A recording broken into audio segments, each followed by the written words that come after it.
So Sefer Bereshis is replete with dramatic moments.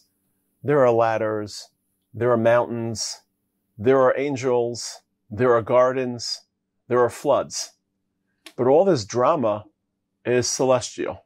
HaKadosh Baruch Hu, supernatural beings visiting our world and our realm.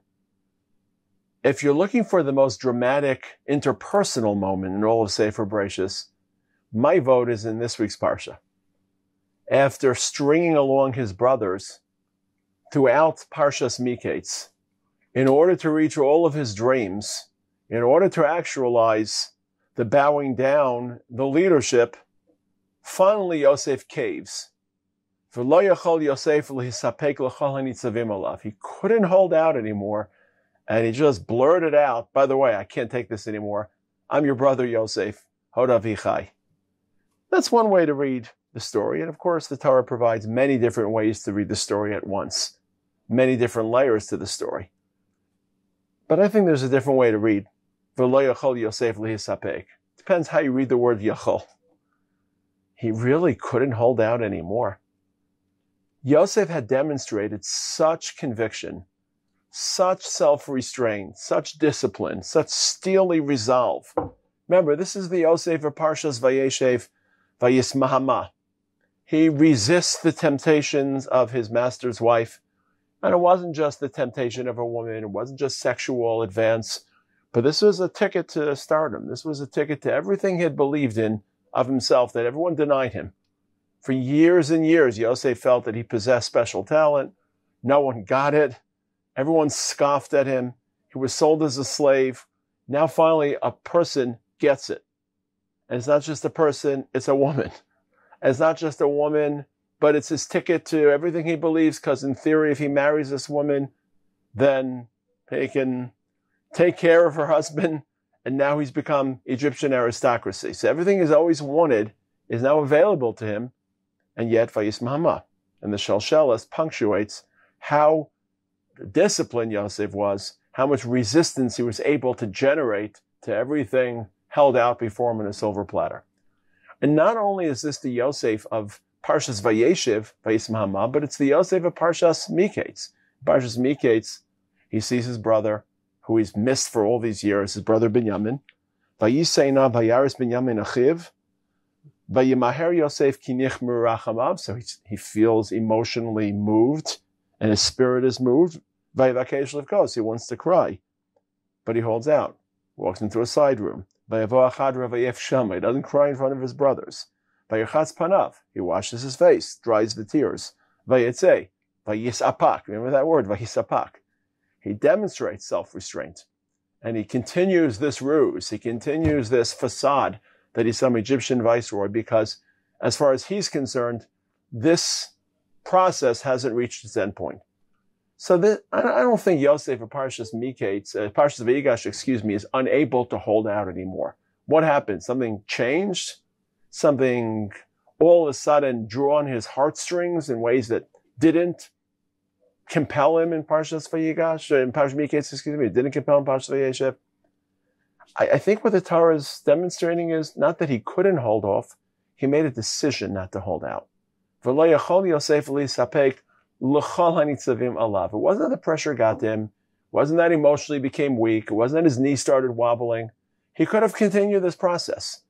He just realized, witnessing the terror in his brother's eyes, witnessing their desperation, witnessing the fear in their eyes, witnessing how emotionally broken they were over the prospect of losing Binyamin, he faced a crossroads. He came to a juncture. He said, I can pursue this process to the fulfillment of my dreams, but at what emotional cost to my brothers and my father? And he made a business decision. The price just isn't worth it. He looked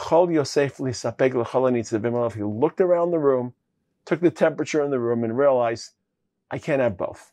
I can either pursue my dreams and trample upon people's hearts and their needs and their emotions, or I can give up my dreams, as far as he knows his dreams haven't been fully realized, but pay attention to the emotional needs of those around me.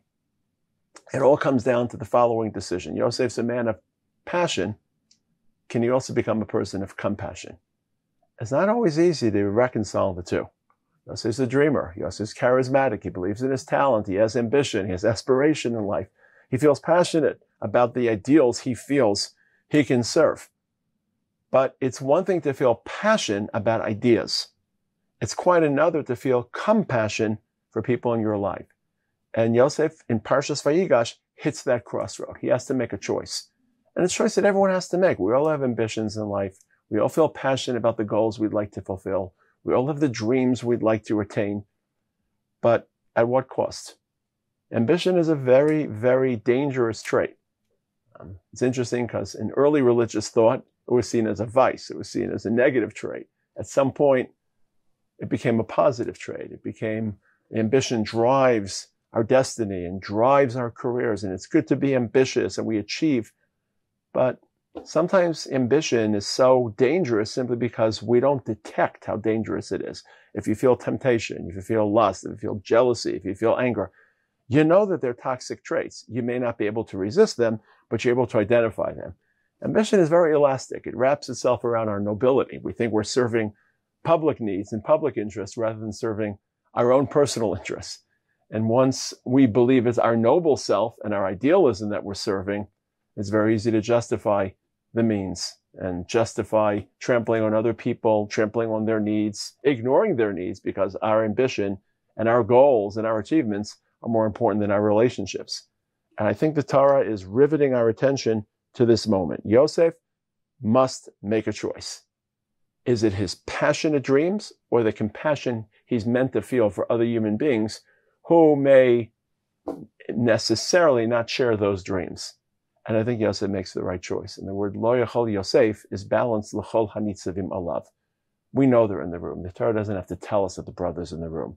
L'chol hanitzavim alav means they're standing, and as human beings, their dignity, their emotions, their needs have to be calculated. And Yosef makes the right choice. And he surrenders his passion for the compassion he has. It's a choice we all make in life. What's more important to us? As I mentioned, relationships or accomplishments? How much time do we give to the people in our lives that may be, in some cases, distracting us from our achievements? What types of means do we justify for the attainment of our goals? Or do we cross moral red lines? These are the questions that ambition clouds and muddies for us, and we have to pose those questions to our conscience constantly to assure that as people of passion, we're also people of compassion.